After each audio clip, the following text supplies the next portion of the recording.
Laut adalah salah satu tempat paling luar biasa di bumi. Laut bukan cuma indah, tapi juga berbahaya. Kita semua tahu tentang hiu, gurita raksasa, badai dahsyat, dan segitiga Bermuda. Tapi ada sesuatu yang lebih ngeri dan lebih berbahaya daripada semua ini. Aku lagi membahas tentang arus rogue. Kapal pesiar berpenumpang 4, Mignonette, sedang berlayar melintasi Tanjung Harapan, Afrika bagian selatan. Sebuah badai menerjang, tapi kapal pesiar itu berhasil bertahan. Sore harinya, angin telah sama sekali reda. Laut tenang, tim yang telah kelelahan karena badai itu akan beristirahat. Saat itu, entah dari mana, sebuah gelombang setinggi 12 meter muncul dan menghantam kapal pesiar dengan kekuatan mengerikan. Kapal pesiar itu menyerah dan tenggelam. Syukurlah para penumpang lolos dengan sebuah sekoci. Selama 24 hari berikutnya, mereka hanyut di lautan lepas sampai diselamatkan oleh sebuah kapal lewat. Tak seorang pun percaya cerita dari para penumpang selamat tentang gelombang raksasa itu. Cerita ini bukan alur sebuah film thriller, tapi peristiwa nyata yang terjadi tanggal 5 Juli 1884. Nah, sekarang bayangkan kamu sedang berlayar di atas kapal pesiar modern di laut terbuka. Matahari bersinar cerah. Tak ada awan segumpal pun, laut sebening kristal dan tenang. Apa yang lebih baik dari liburan seperti ini? Tiba-tiba kamu dengar deru yang sangat keras. Dalam 2-3 detik, gelombang besar setinggi 10 meter muncul dari permukaan laut yang tenang dan menghantam kapal pesiarmu. Syukurlah kapal berhasil tetap terapung dan gelombang lenyap secepat datangnya. Ini juga kasus nyata yang menimpa pemilik kapal pesiar Clarion tanggal 17 Juni 2018. Gelombang ini punya berbagai nama: gelombang putih, rogue, pengembara, monster. Orang Prancis menyebutnya lelucon buruk. Sayang, nggak ada yang bisa diketawain. Pertemuan dengan gelombang semacam itu biasanya berakhir dengan kapal tenggelam. Siren, monster laut, kemarahan Poseidon. Beginilah orang menjelaskan kemunculan gelombang raksasa di zaman kuno. Christopher Columbus adalah orang pertama yang menulis catatan tentang arus rock sebagai fenomena alam. Di bulan Agustus 1498, timnya menjelajahi pesisir Hindia Barat, kemudian disebut Amerika, ketika tiba-tiba semua kru mendengar raungan memekakan telinga. Lalu, gelombang menjulang setinggi 26,8 meter, muncul entah dari mana. Syukurlah, gelombang itu lewat dan Columbus melanjutkan perjalanan. Setelah itu, banyak dicatat laporan tentang fenomena ini. Tapi tak seorang pun percaya kepada para pelaut itu. Ikan duyung, kraken, dan sekarang gelombang monster? Ayolah kawan. Beginilah biasanya reaksi kepada siapapun yang mengaku telah menyaksikan gelombang mengerikan itu. Bahkan ketika sebuah arus rock setinggi 22,6 meter tiba-tiba menghantam kapal Inggris Queen Mary di tahun 1942, ke-15.000 orang selamat yang menyampaikan cerita itu nggak dianggap serius. Baru di tahun 1995, arus rock dicatat secara resmi dengan alat khusus. Hari itu, sebuah gelombang setinggi 25,9 meter menghantam anjungan gas Norwegia, Dropner. Untuk mempelajari sifat gelombang ini, di tahun 2000, Uni Eropa membentuk proyek internasional bernama MaxWave. Sebagai bagian dari proyek ini, ilmuwan meluncurkan 2 satelit untuk memonitor lautan dunia. Tapi, akhirnya mereka mendapatkan lebih banyak pertanyaan daripada jawaban. Ada teori gelombang khusus yang menurutnya, makin besar gelombang, makin kecil peluang terjadinya. Satelit MaxWave berhasil merekam gelombang sampai 25 meter. Tapi inilah bagian yang paling menarik. Gelombang seperti itu harusnya cuma muncul tiap 200 tahun. Tapi kedua satelit itu menemukan 10 gelombang monster dalam 3 minggu pertama operasinya. 19 tahun telah berlalu sejak saat itu, dan kita baru sedikit sekali tahu tentang arus rogue. Yang terburuk adalah ilmuwan belum tahu cara memprediksikan kemunculan gelombang ini sebelumnya.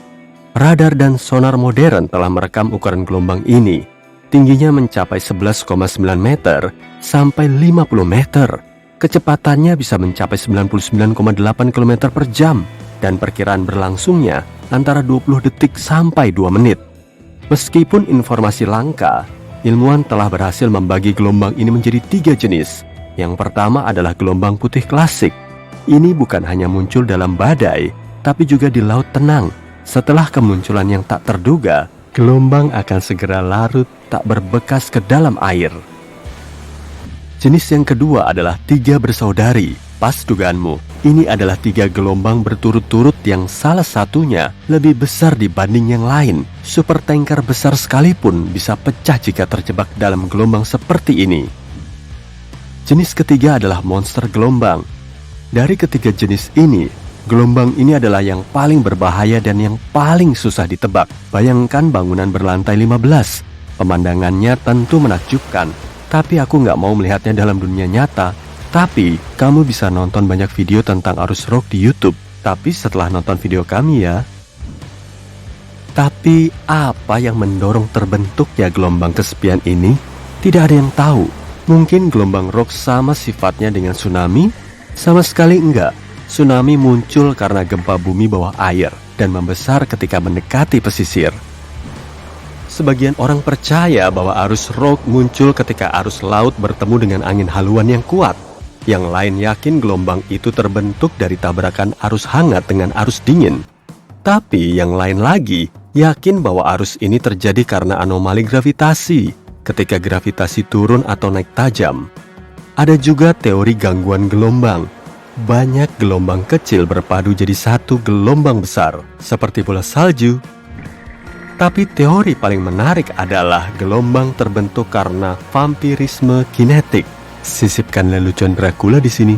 Menurut teori ini, dalam kondisi alam tertentu, gelombang memperoleh kemampuan untuk saling bertukar energi. Dan di antara semua gelombang itu, akan ada satu gelombang vampir yang akan menyerap energi semua gelombang lain. Setelah mengumpulkan energi yang cukup, gelombang vampir melepaskannya. Teori ini menjelaskan kekuatan benturan dan lenyapnya yang tiba-tiba.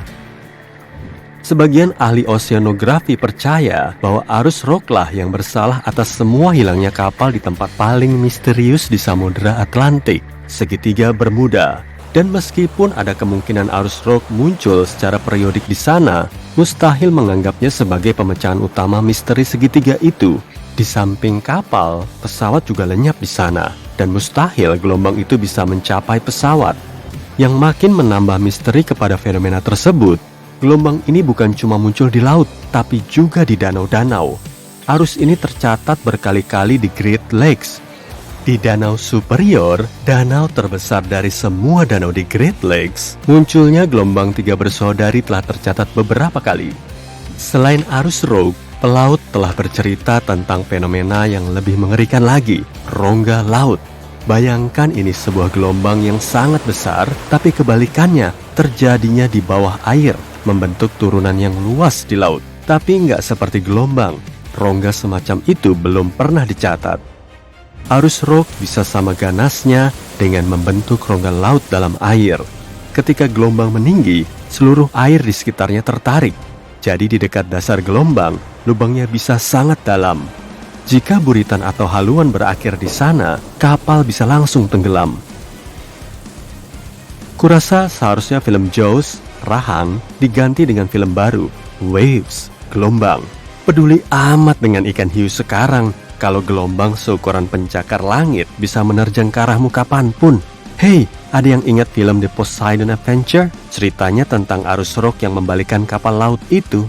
Nggak ada cara mengantisipasi arus rock, tapi kamu bisa menurunkan risiko bertemu dengannya secara signifikan. Pelajari catatan sejarah dan meteorologi area yang ingin kamu kunjungi. Seringnya, arus rock ditemukan di lepas pantai Afrika di Samudra Hindia dan di Atlantik Utara. Omong-omong, arus rock menerjang tempat itu tahun 1985 di mercusuar Fastnet Rock ketika terekam gelombang tertinggi yang pernah tercatat. Tingginya mencapai 48 meter. Kalau arus rock nggak membuatmu gentar dan kamu tetap bertekad untuk berlayar, maka waspadai perubahan cuaca. Dan yang terpenting, sering-sering lihat ke ufuk. Ombak tunggal bisa muncul di kejauhan hingga kamu punya kesempatan untuk menghindarinya. Dan jika arus rock meleset sedikit dari menenggelamkan perahumu, nah pas arus itu lewat, pastikan kamu lambaikan tangan ya.